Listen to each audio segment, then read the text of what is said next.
Hi, Zena. So what do we have for breakfast today? Almost lunch.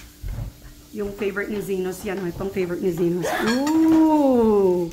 Prinitong talong. So, prinitong talong, prinitong plantain. Favorite ni Tio ito, talbos ng kamote. Ayan, sarap ng sausawan, ha? Sarap Zenos, ha? Oh! Do you want some alamang? I know that's Tio's favorite for the kamote, the alamang.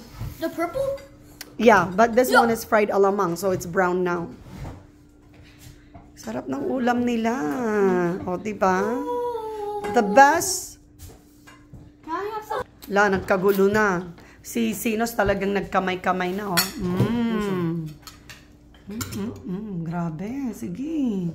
Kumain kayo. Ay, ganyan. Okay, so that's how you eat kamote, okay? Ay! Ang sarap ng kain niya ng kamote. Sarap daw, oh. Favorite talaga ni Tio yan. Talbos ng kamote.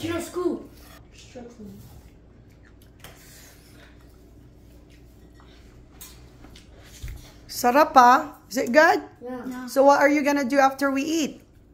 Put away the dishes. Go outside. There's one more thing. Put away the dishes. And Piano. Clean the dishes. wash the dishes. Oh, man. Anong oh my?